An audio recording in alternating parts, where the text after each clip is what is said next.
All right, welcome back to another episode of CONVOS with KEEGS.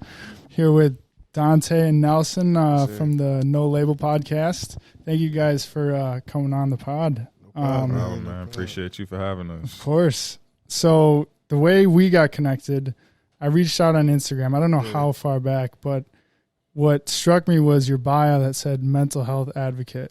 Mm-hmm. So I figured we'd just get right into it. Dive straight, deep dive. Yeah. So what's both your relationship with mental health?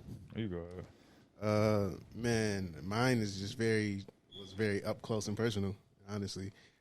From being in college, I was away at school.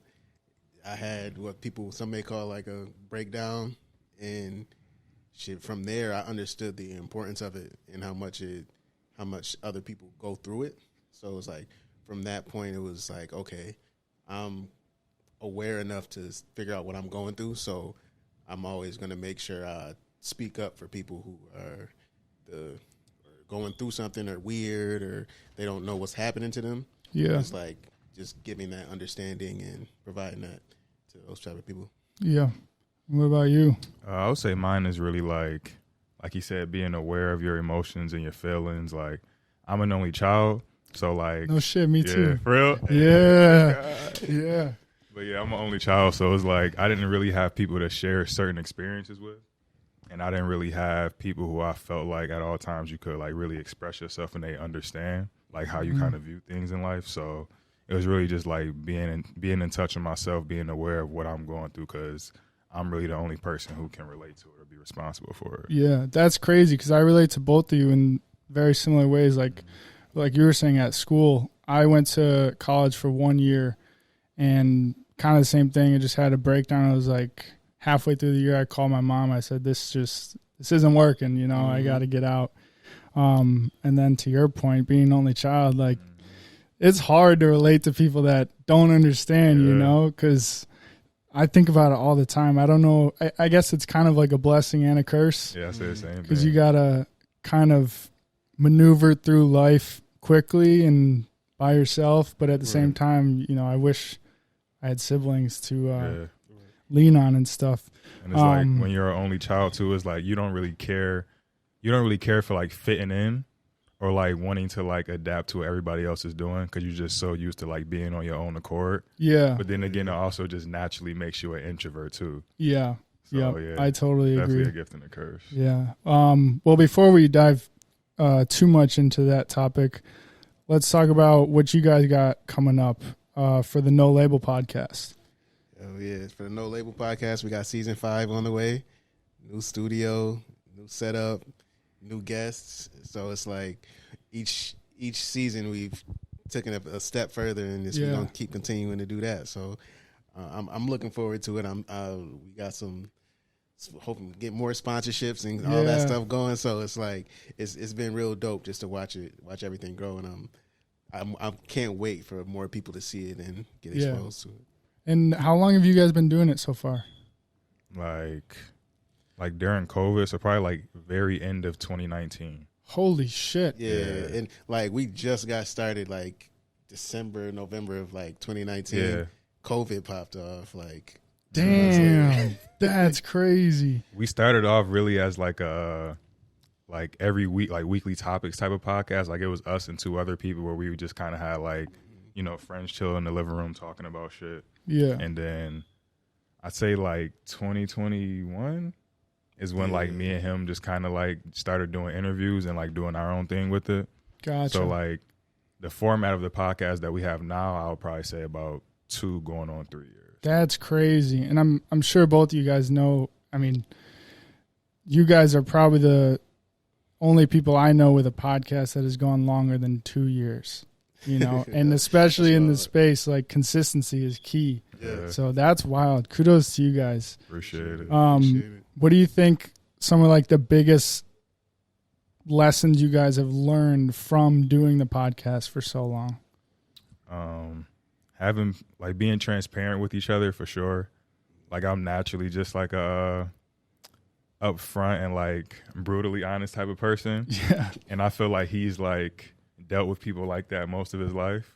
So it's kind of like a good marriage where it comes to being transparent with things. Yeah. It's like I always would prefer that than sugarcoat bullshit. Yeah, You know yeah, what I'm saying? I agree. And it's like we're able to like he's a Virgo, like my brother's a Virgo.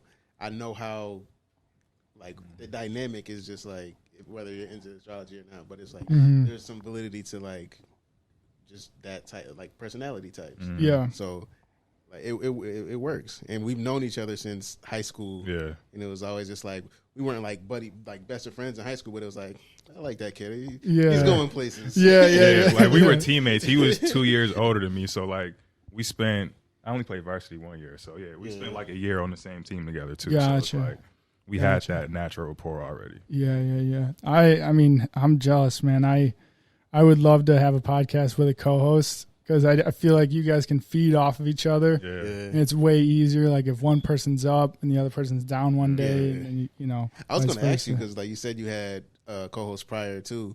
I was like, how was that transition from like having it? Because I know I lean on him a lot at a certain time, and it's like we were able to balance that.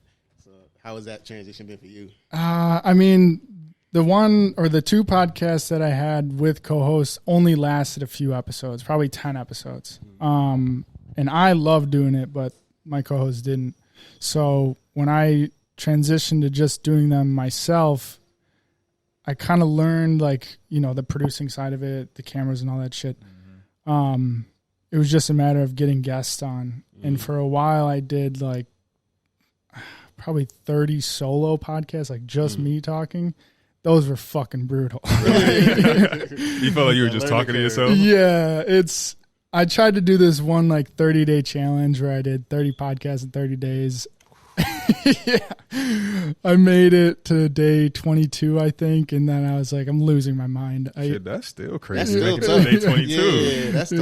It was a good experience, but I wouldn't recommend it. Like it's that crash course. You got the crash course pod. Yeah, of course. And so yeah, diving back a little bit into the mental health aspect, have you guys had any guests on that really stick out to you that kind of taught you lessons that you never would have expected?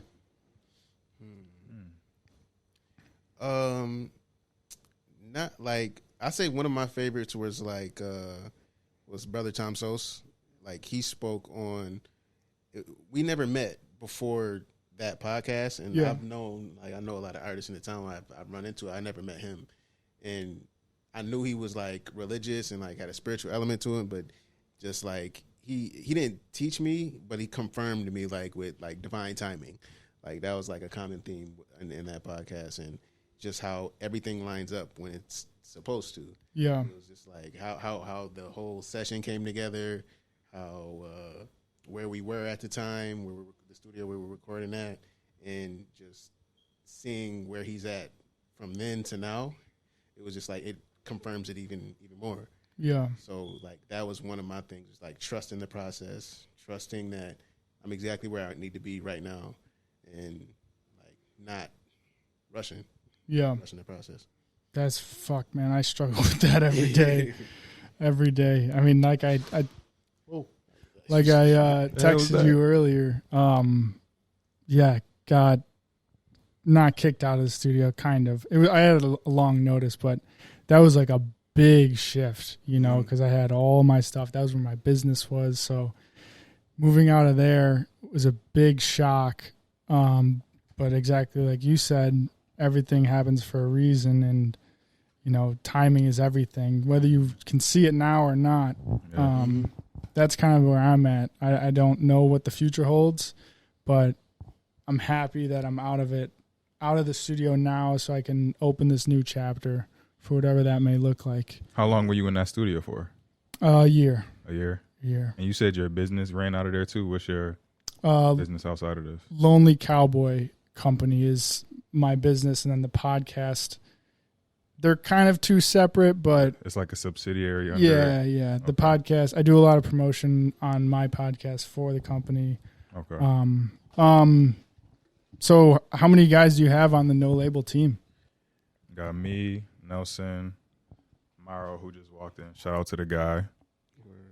And Keeman, our audio engineer. So Gotcha. Maro does like the behind the scenes, like videos and photos, and then he'll edit like stuff for us too. And then we got Keeman that does the audio engineering. Gotcha. And we just Actually, I don't want to say it yet, but we just added 2 new members, but I don't want to say it yet. Yeah.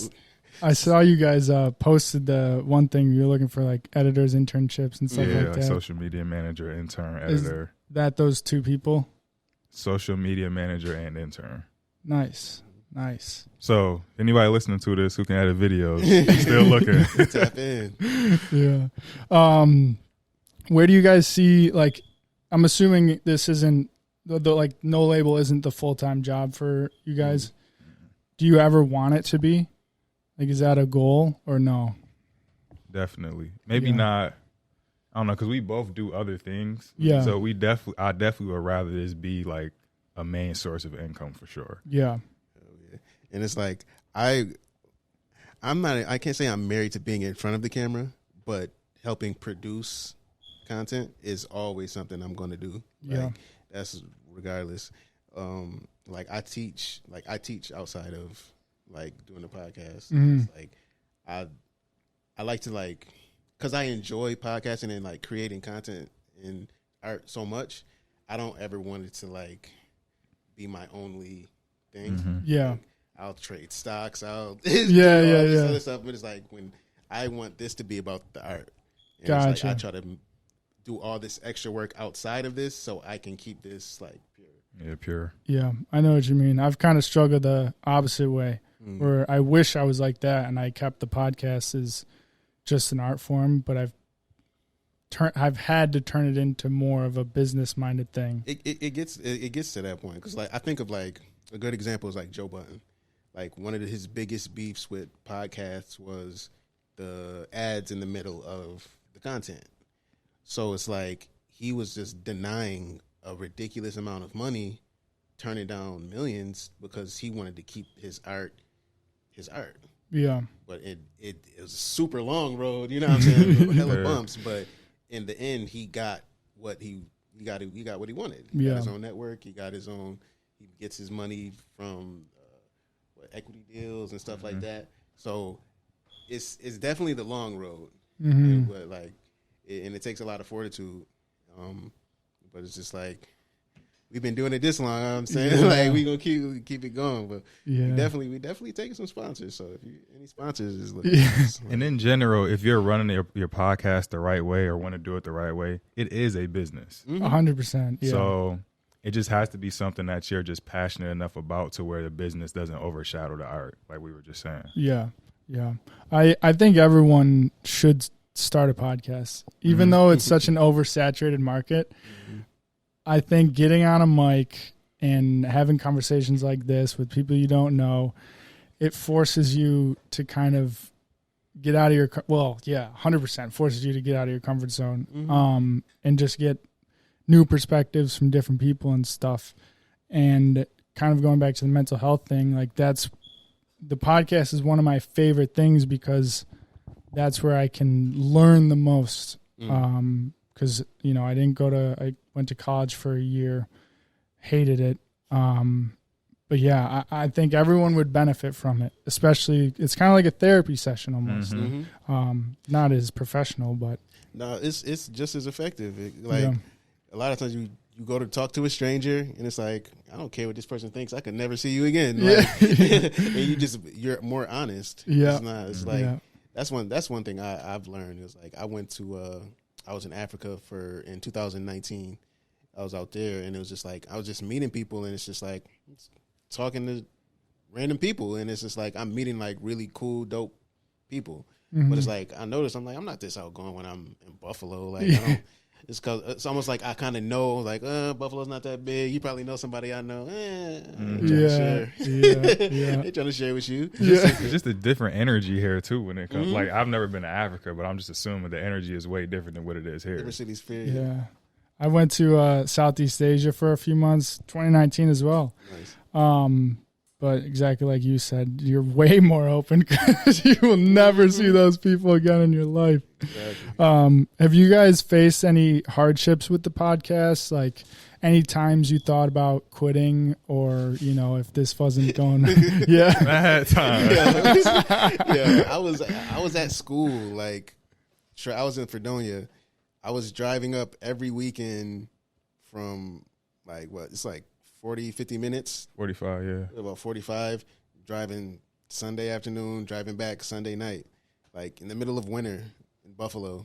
You know what I'm saying? Yeah. I wake up pissed off. Like, I'm like, yo, I do not feel like driving this hour to sit down for an hour and then turn around and drive right back. Yeah. It was like, it might have been like episode like 20 or something like that. I'm like, yo, fuck. But I'm like, you know what?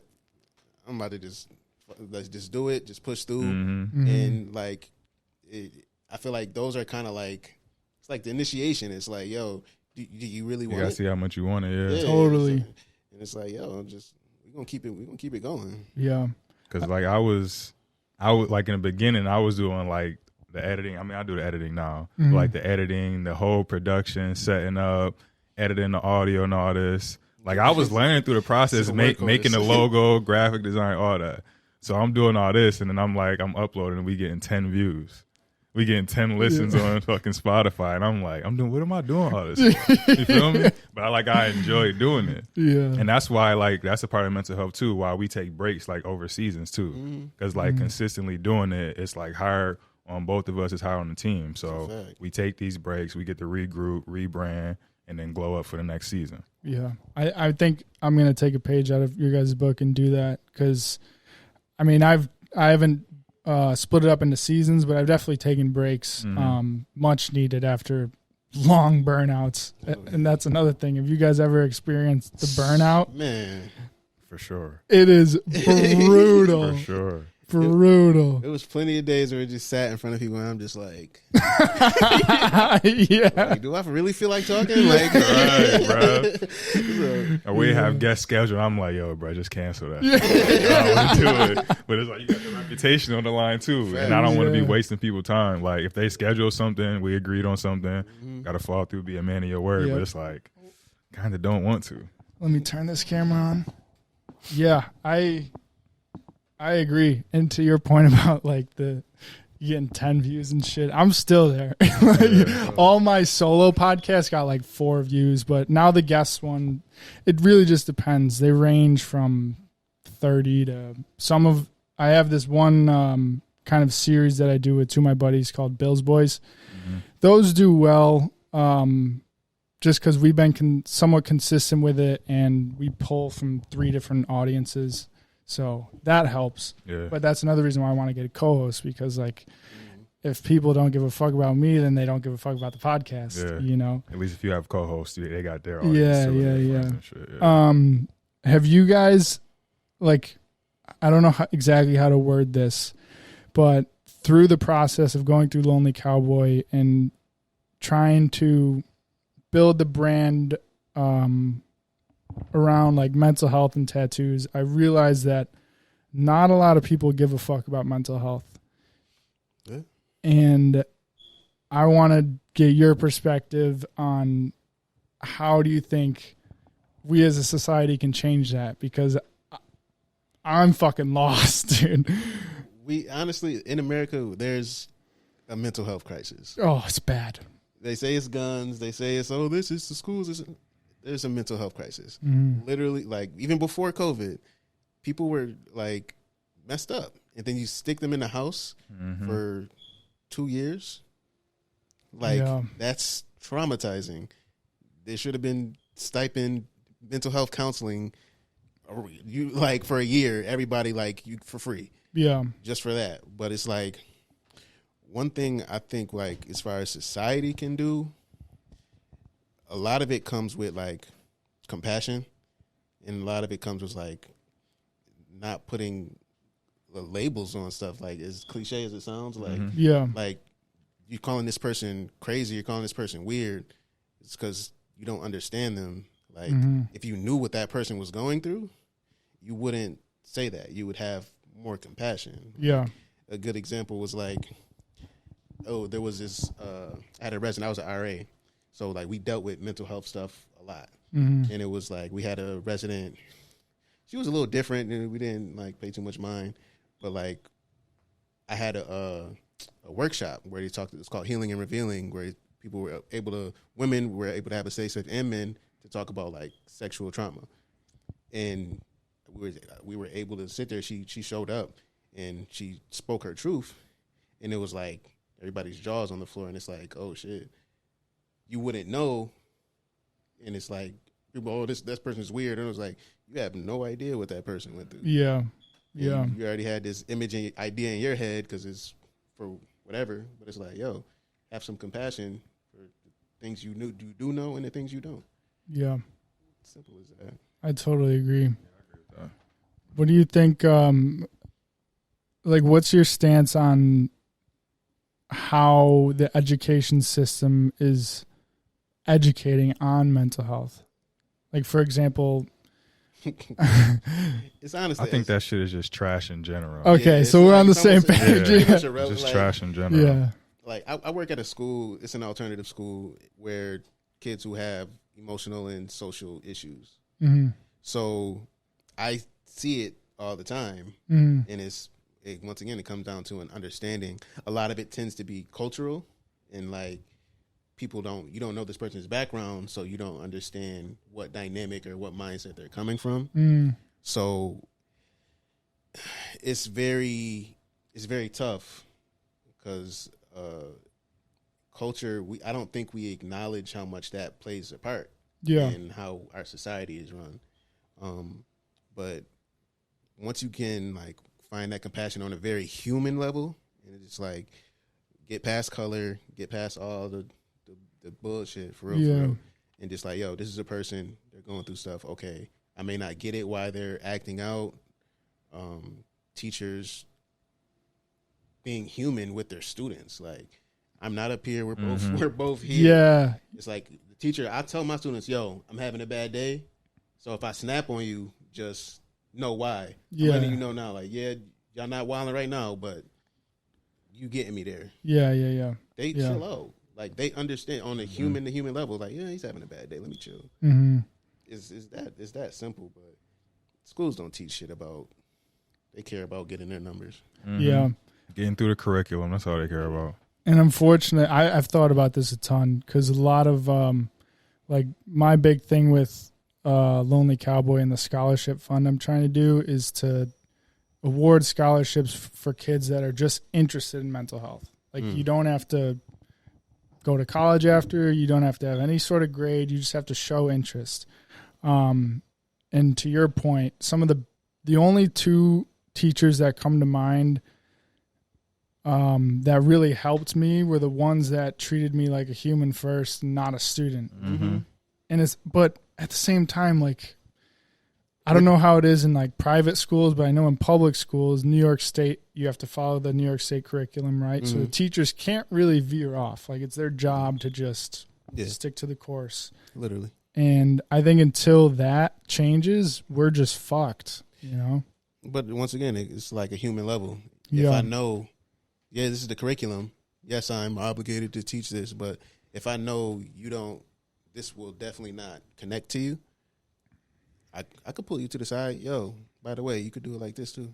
Yeah, that's just a confidence thing. You could still fail the kid, but if they have the confidence, it's like, nah, I know how to do this. Like, it's a big difference. Where'd you go to high school? If you don't mind me asking. I went to East Aurora High School, but like, it's a great public school.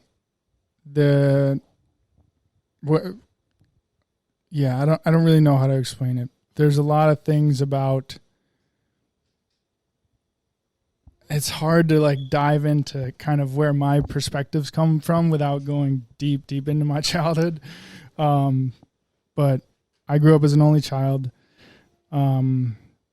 Alcoholic father, alcoholic grandfather, alcoholic uncle, other alcoholic grandfather. So I've been surrounded my whole life by like very mentally unstable individuals. Mm-hmm. And I've witnessed firsthand how ugly it can get. So growing up I grew up in Orchard Park, South Buffalo, East Aurora, bouncing around. Mom went through a divorce, a messy divorce, not with my father. They never got married. But a messy divorce where he stole a bunch of money from us. So we were like homeless for a bit. Bounced around from my grandparents' house. My mom ended up marrying another guy and then that's when we moved to East Aurora. But it was hard for me to kind of relate to all the kids from East Aurora because they're, pretty privileged. Like their parents, I mean, not all of them. That's what I learned, but majority of them, they don't understand the real world outside of this little bubble. Facts. Right? You got to taste the real world early on. Very early, yeah. So it was hard for me to relate to these kids because I'm like, I'm dealing with shit at home, and I come to school and they're like talking about this, and that. I'm like, none of this shit fucking matters. Nah, that's real. I'm like, nah, that's real. How is your brain doing? Are you okay mentally? It's because even like being black and just driving through like Williamsville, like as a kid, I'm like, damn, they just got it so good. It's probably all fine and dandy. They got the white picket fence, the big yard, in-ground pool. Yeah. But as soon as I got older and like started hanging out with people, I'm like, to their house, and I was like, yo, y'all fucked up just like me. Like, oh yeah, and it's funny. Like some people be out there just enough to be broke. You know what I'm saying? Mm-hmm. And it's like it's a real thing. But that's where it comes back to coming back on a human level. Like, yo, yeah, you got a big house because maybe one of your parents had life insurance type shit. Mm-hmm. Well, in my culture, we've been oppressed for however many years. We didn't even know what life insurance don't even was. think about getting life insurance. You know what I'm saying? Like, I'm worried about getting shot. Yeah. So it's like it's two different things, but it's like at the end of the day, it's like, yo, we just people. You gonna have trauma just like I'm gonna have trauma. Mm-hmm. The poor person who lives on the street, grew up homeless, is gonna have just as much trauma as the rich kid who has the billionaire dad who doesn't say hi to him. Mom doesn't hug him because she's off on pills, drinking. Yep. Yeah, it's just different forms of trauma, different perspectives. Yeah, and it's like you can't comparing your traumas to each other won't heal you faster. Yeah, You know what I'm saying? So it's like it's really just about being compassionate. Like 100%. And unfortunately, stress in and of itself, you could be extremely stressed about the littlest thing, and it's going to show up the same way that stress does on a macro thing, Mm-hmm. And again, it comes down to education. How can we educate kids to understand that, like, okay, got to slow down. And as an educator, like one of my funny things is like, well, a lot of people don't know about like mental health and like trauma. Is it shows up in other places? Mm-hmm. You know what I'm saying? Like, yeah, you'll be at the house, like you go through something super traumatic, and it's like, oh, but I was able to sleep that night. I was able to eat my food. I was able to do that. But then it's like you go somewhere else, and it's like you tweaking, like you spazzing out on somebody over the smallest thing, and it's just like you know why you did that? And he's like, yeah, because that motherfucker was tripping, da da da da da da. And it's like, nah, fam, like you was at home and like somebody suppressed it, and then it just came suppressed out it, that and moment. somebody violated you, and you was trying to make sure that you didn't ever feel violated like that again. Yeah. And it's like it shows up, it pops its head up in so many different ways. Yeah. I mean, I battle this question all the time, and I still do to this day. Like, sometimes I think too much about mental health to where it's counterproductive, Do you ever feel that way? I used to, but then it came to a point where it's like a lot of people would be like, oh, I'm not interacting with people right now, I'm healing or trying to figure it out. And it's like, when you really get down to it, like, healing never stops. Like that hole, you can find something else that traumatized you. Yeah. Like, so it gets to a point where it's like, I'm willing to move while I heal. Mm-hmm. That makes sense. Like, walking through the process, trusting the process. Yeah. Are either of you guys religious or spiritual in any way? I'm spiritual. I wouldn't say religious though. I'm the same. I'm definitely on the spiritual side. Like, people who know me personally, like, they know how much like my spirituality plays into like my decision making and like my everyday life. Like, my father was a minister, grandfather was a pastor. Like, I understand that religious side. Mm-hmm. Like, yeah, I've quoted the Bible, whatever, but now I understand like the principles it was teaching me, not necessarily the rules how to behave as a person. in the group you're supposed to be at. Yeah, like my father's side of the family, they're Jehovah's Witnesses. My mother, Christian, my grandmother, Christian, grew up in the church, went to church. But like I said, I'm spiritual. I just like I believe in God, I believe in the higher power. That's who I speak to. But I don't necessarily think everything has to have a name to it. Like, at the end of the day, we're all praising one person, whether his name is Allah, whether it's Christ, whether it's God, Jesus, whatever you call him. It's kind of the same concept. I look at religion, controversial, but I just look at religion as like another one of them things that just separates and tear people apart from each other. I could not agree more. Yeah. I think religion is one of like hot take, and I don't mean to sound offensive, but it's one of the worst things. I'll turn up the stove. Yeah. Let's hear it. I'll turn up the stove. Like, so look at what they demonized. Anything, the devil is dark. Any words you blackmail, blackball, blacklist. Good is lightness, bad is darkness. That's taught in all major religions. So it's like people talk about white supremacy and religion goes like this. Yeah. Across different cultures. You know what I'm saying?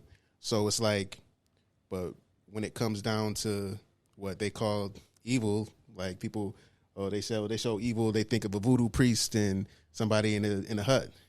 And it's like, they've been doing that for thousands, if not millions of years. Mm-hmm. Peaceful. The world was alive. They weren't destroying the world. Mm-hmm. They weren't calling it manifest destiny or the doctrine of discovery and going around pillaging and murdering and taking what they wanted. So who's really the evil thing? Yeah. And it's like it's beyond. And my thing is like it's beyond color. I never like people always think like I'm beyond my super like it's like, bro, it's good people and there's people who ain't. Yeah. It really is. It's simple as that. Yeah, like good person or a bad person. I don't even like to call them bad because it's like sometimes they think they're doing the right thing. And misled person. Yeah, try to convince the Pope he's doing something wrong. That's a good point. You know what I'm saying? Like I'll just be like, what's good for me? And like I know I like to see the people around me doing better. So I'm gonna feed myself to help other people. And when I see them doing good, that lifts me up even more. Yeah. And if they have the same like principles I have, shoot, they're gonna try to build themselves up so they can help me out. Mm-hmm. Now we feeding each other. Mm-hmm. Ain't no stopping that. For a community of people who are like they love themselves enough to help the person next to them. Bro, that's where it comes from is self-love. That's what takes it to the next level. Yeah. Yeah, I agree. I think not enough. I mean, not enough people have self-love for sure. And it's hard to, especially if you've been through trauma and you don't even know that like you're projecting your stress and trauma onto other things. It is so fucking hard to come out of that dark spot. And I'll say this. I don't know if I've said this on camera, but like I've been to like for my breakdown when I was in college, I went to a mental hospital. One of my things, but my awareness there was different. Some people called it like, some people I talked to would say it's a mental breakdown. Some people would say it was a spiritual awakening. So, but one thing I noticed, it was a day I sat back and watched everybody that was in there was eating in the cafeteria. Everybody's got food and like they bringing out the food. Everybody's getting ready to eat. Some people sat down and were sitting there. Other people were like running around. Oh, hold on, let me help you get your plate. Let me help you get your plate. It's like 10 different people helping. Everybody's putting food on somebody else's plate. So it gets to the point like some of the people sat down. Food was already there for them. They're like, oh yeah, somebody got my plate. Oh my God, thank you. They sitting down. Last person sits down, and she sits there. She didn't have food in front of her, but she spent all her energy giving food and making sure everybody else was good. She sat down, saw her plate. She didn't have a plate. Her plate was empty. I literally watched her go from like this to head down, almost went into like a depression in front of me. And I was like, from that point, I saw that, and I was like, mental health issues come from not feeding yourself. Yeah. And feeding other people before you feed yourself. 100%. So, and it's like even translating that to improve on your mental health on a regular, it was first thing when you wake up, say positive words to yourself. Daily affirmations. Daily affirmation. Do something for yourself before you go and jump to go feed your kids or wake up the kids or you go to work or scroll on Instagram. Scroll on the gram. Oh, God. It's something super small. Yeah. It's like that.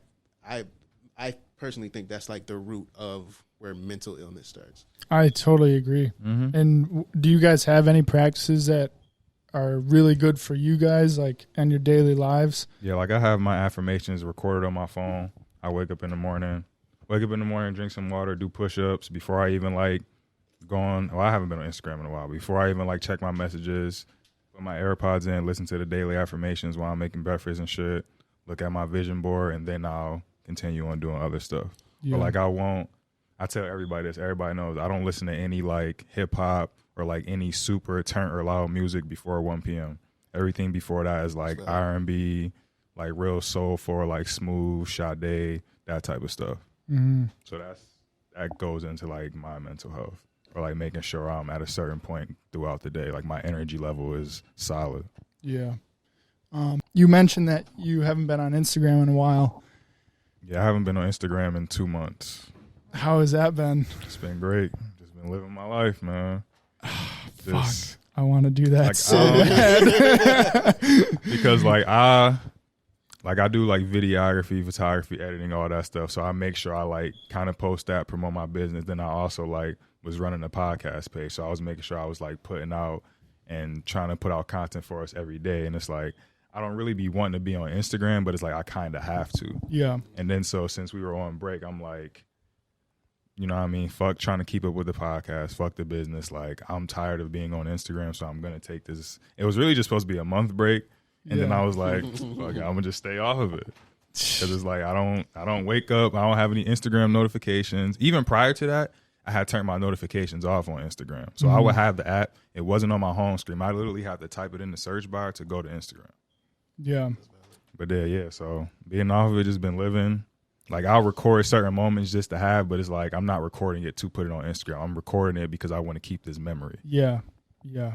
I'm getting close. Yesterday, Do it, yesterday I deactivated my personal account. So now it's just business. Come on. And I want the next goal of mine is to hire a social media manager so I can be completely hands off.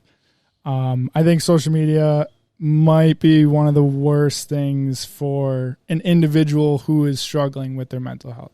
It's up there. Because you're constantly comparing yourself to what's going on. Totally. It's definitely up there. For a business standpoint, for like people like us who do podcasts and content creation, it's great to an extent. Like the burnout obviously is something to be aware of, and it seems like you guys have been doing it for so long that you have the formula where you take the seasons of the podcast and you take a break, et cetera, et cetera. But unfortunately, this is another thing that I think about all the time. How do we educate kids to understand that social media is not real life, and that if you are struggling, you should consider getting off social media for a bit? It depends on. I'm gonna just say this, then I'll let you go. Go ahead. I think it depends on like the type of person and why they're using it. Yeah. Like me, because I'm just like so headstrong and like I'm competitive, it's like, all right, I'm gonna challenge myself and show myself that I don't have to be on here to live my life or like live a good life or have fun, whatever it is. Like those type of people, maybe like athletes or the competitive type or strong-willed people, they can maybe like take that approach to challenging themselves and like proving a point to themselves, like to remain disciplined in that aspect. But on the other side, I don't really know. I feel like you could speak more so to that. Yeah. Yo, it's with kids, like it's so ingrained in their like social dynamic. It's very hard for them to like detach from it. Yeah. I would say like for kids, like if you in high school or something, like really go outside, you know what I'm saying? And just like don't even take your phone with you one day, and really just go out, see what it's like to be outside, and like connect with stuff around you. Like go to Delaware, like walk up there or something like that, and just like cut through neighborhood and stuff like that, and think like people used to live like that. That was there every day. There was no like, oh, I gotta change the plans, bro. I can't make it. Da da da da. Yeah. Like no, like you said you're gonna be there. Like you kind of got to show up. That person may think something really happened to you. Yeah. Versus nowadays, people think something happened to them. Oh, you didn't text me back for 5 minutes, 10 minutes. What's happening? And it's like, no, bro. Like, it's okay. Take a deep breath and really understanding what life is about. Yeah. It's not an algorithm. Yeah. For real. It's like, it's so hard to tell a kid like how everything on that screen is curated. Yeah. Like, yeah. They just see a 30-second clip. They don't understand how long it took to set these cameras up, to plug in the mics, to make sure the lighting's good. You know what I'm saying? To chop up the clip. They don't understand that. They're, and it's like, that's part on us too, because we try to hide it from them. And that goes back to like what teachers do. It's like not showing them the human level of it. Yeah. And it's like, yo, there's a whole process that goes into getting onto this screen that you have no concept of. It's the same thing like with people getting meat on their table but have no idea what it's like to slaughter a cow. Yeah. Yep. It's like same concept. Yeah. Yeah. It's like, would you be just wolfing down hot dogs if you saw how they was made? You know what I mean? No, you gotta make 10,000 hot dogs with hit by hand before you can eat one hot dog. You're gonna look at them hot dogs different. Yeah.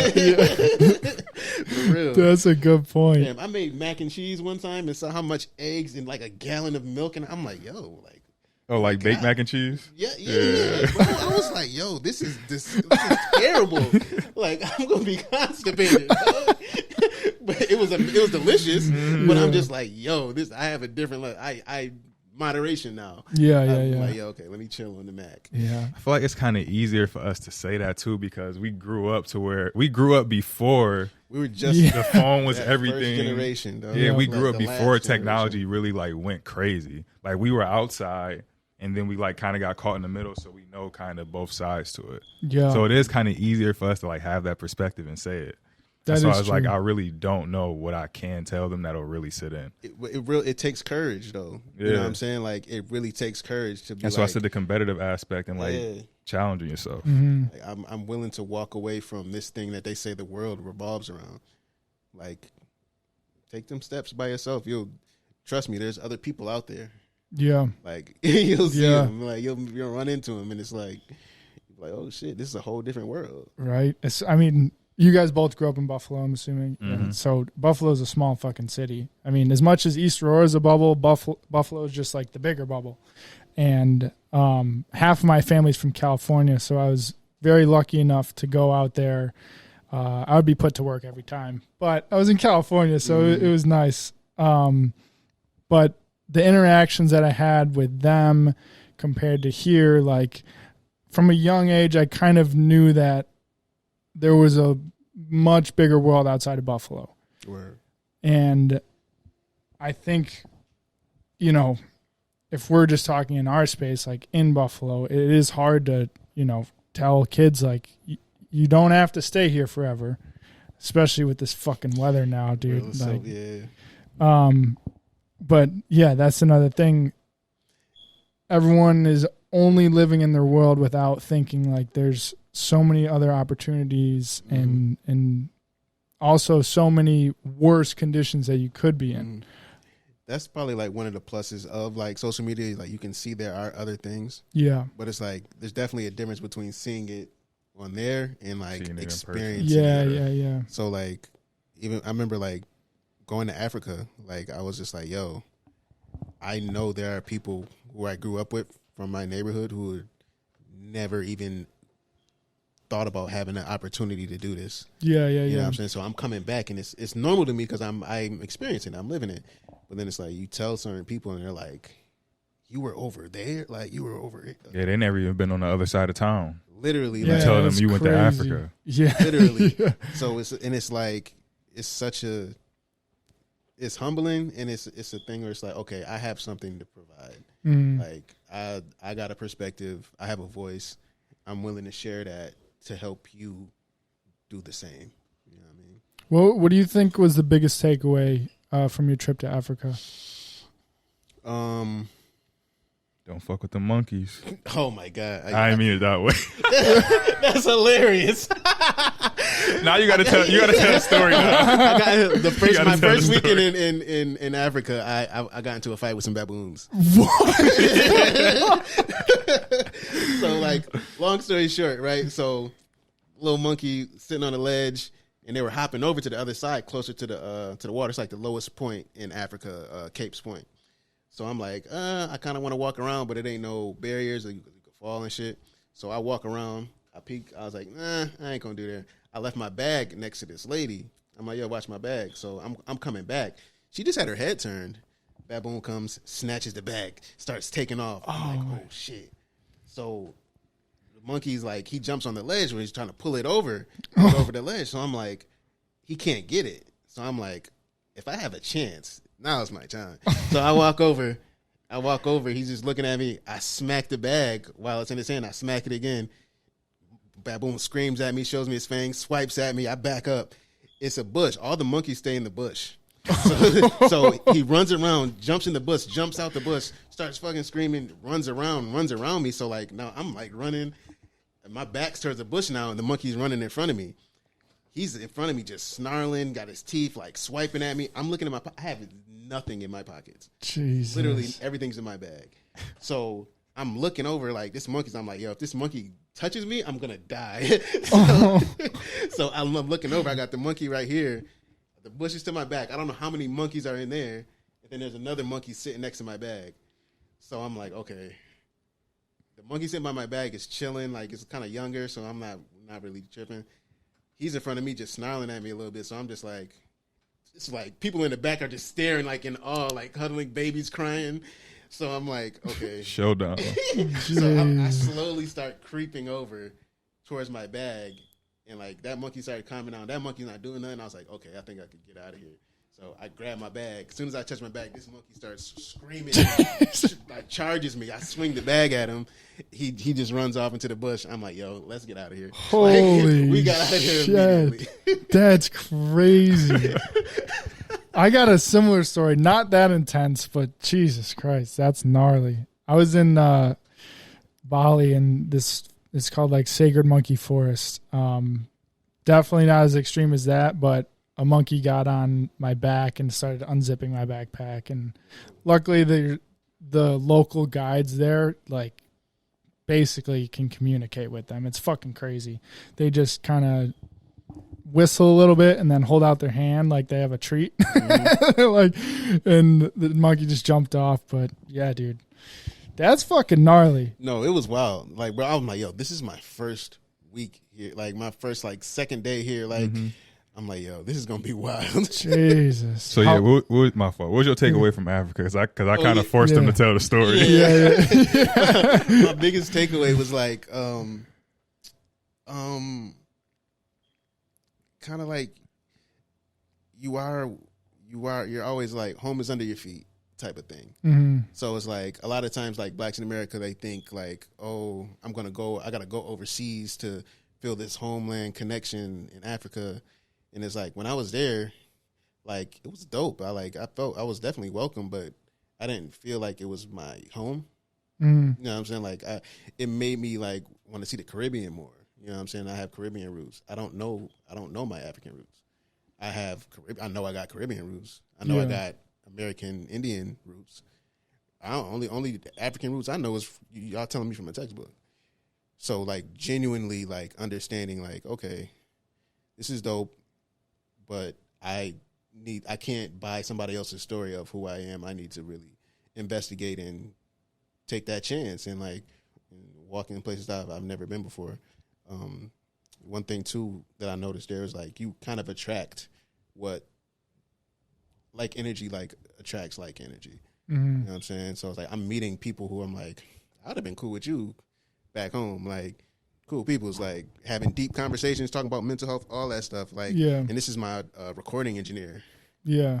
I mean, like, it was just crazy. And I'm just like, yo, this is bugged out.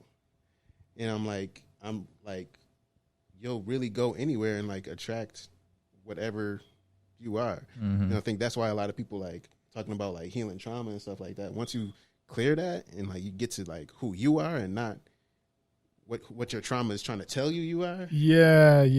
That's a different type of thing. Like one of my friends too, like shout out to my friend Dark Yogi. You know what I mean? She asked a question. She was like, who am I without my trauma?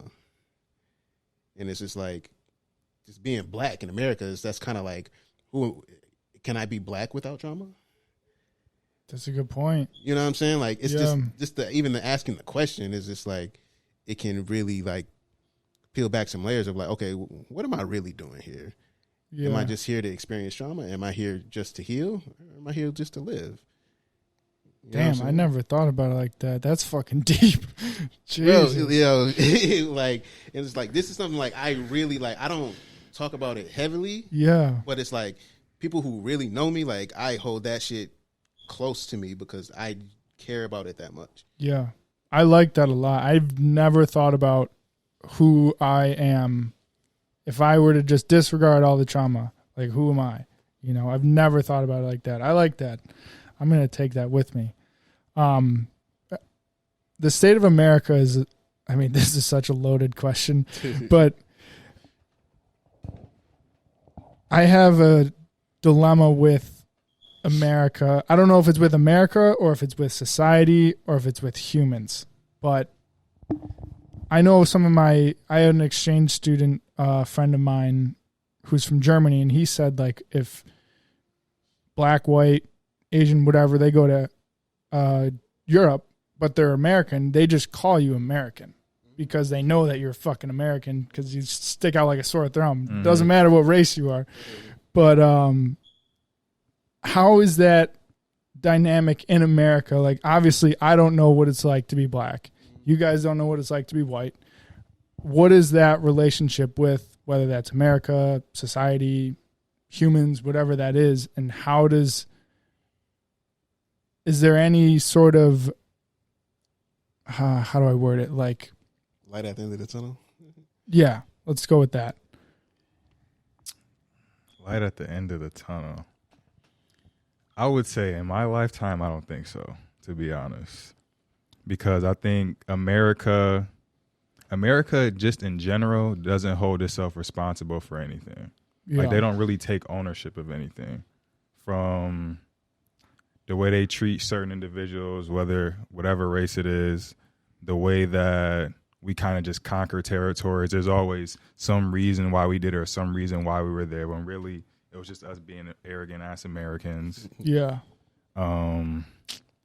When it just comes to the greed in America, like everybody know money rules the world. Like there's no real morals. There's there's nothing that we really stand on as Americans. And I'm shitting on America like I'm American, oh well. Yeah. But it's like there's nothing that we really stand on morally. It's kind of like it is what it is. Everybody for themselves, and at the end of the day, it's all about the money. Yeah. America eats her young. I forgot who said that, but it's like America is just like so money hungry. Yeah. They'll sacrifice their kids for money. Ain't that the truth? And it's like you see it with the education system. Like, why are teachers so underpaid? Mm-hmm. These are literally the people who are going to create. Right. They should be one of the highest paid. Yeah. But is it an American thing or is it a capitalism thing? Like, it's hard to say. But like, as far as like being black in America, I look at it like a pressure cooker. Like, we see all this stuff, like we experience all these things. Like, are you gonna let it break you, or like you gonna pressure brace pipes, or it makes diamonds? Mm-hmm.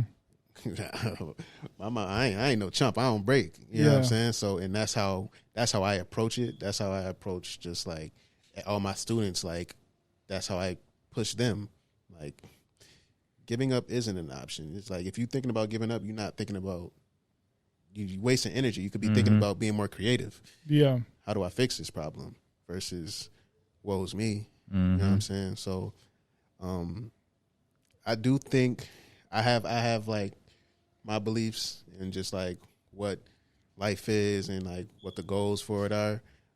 But it really, I think that's where spirituality comes into place, and I think mental health and spirituality are tied like this. So once you gain more of that mental health stability and tap in with yourself spiritually, you'll be able to make it through. Yeah. Make it through whatever.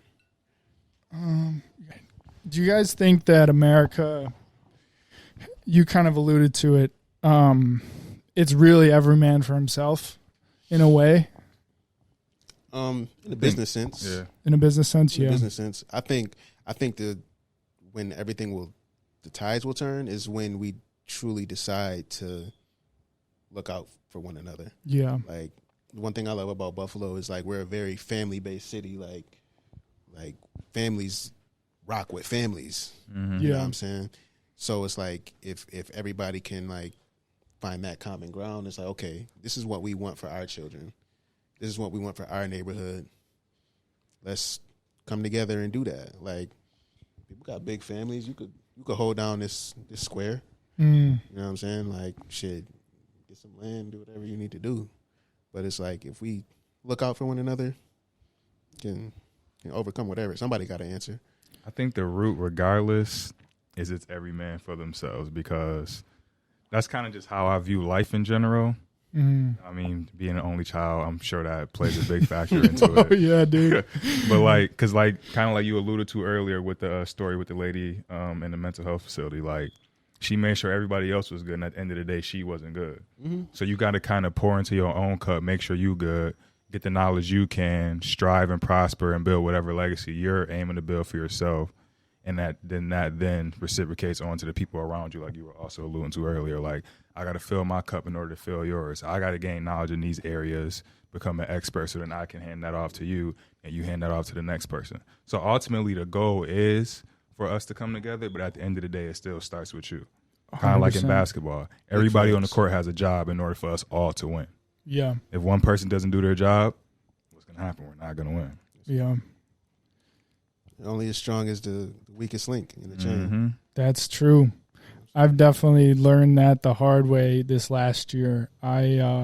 So to give a little bit of backstory, Lonely Cowboy the plan was to do tattoo artist collaborations with Lonely Cowboy in order to sell clothing and promote our scholarship fund. I quickly realized that trying to promote these tattoo artists and kind of putting the company to the side, no one gave a fuck about what I was doing. They just cared about what the artist was doing. Mm-hmm. So it didn't really work.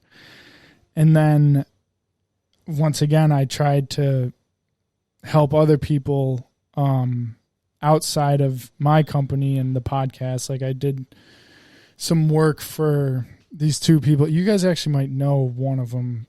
I mean, Buffalo's a small city, but they ended up, like, you guys know how hard this shit is to learn how to edit, produce, record, do all the shit for it. Upload everything. Yeah. Mm-hmm. So, I gave them my price, and I told them, I was like, listen, my time is very valuable to me because I have so many other things I need to work on. So I can help you guys. I want to help you guys. I believe in you.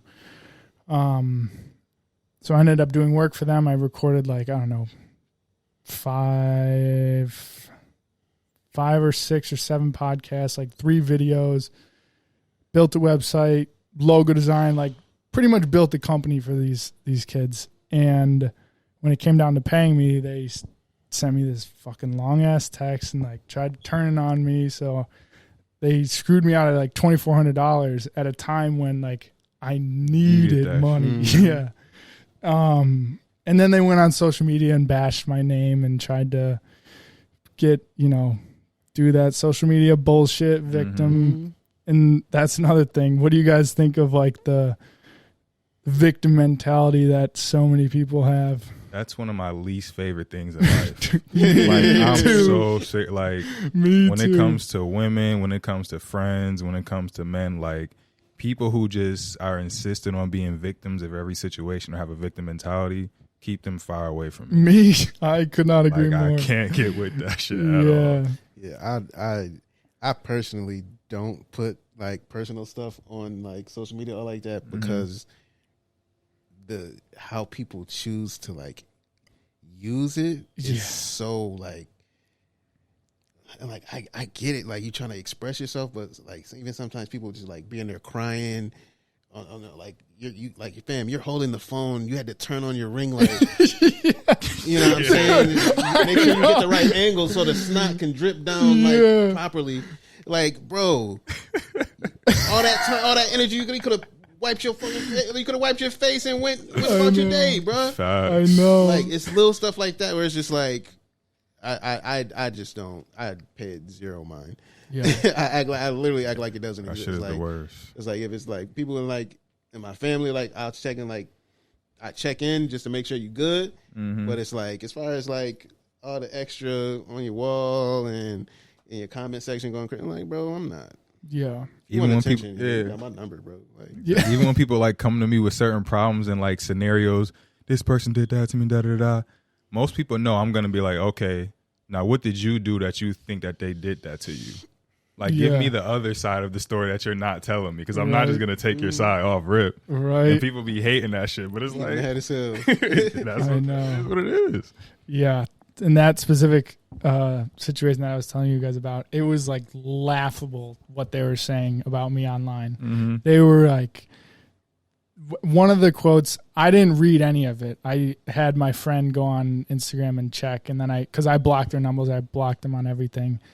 But one of the things they said was like, I hope you get help, Kellen. And I was like, you guys just took money from me. Why do I need to get help? Bro, you know? That's a classic, like that's a full like podcast right there, like a series of getting gaslit on your mental health podcast.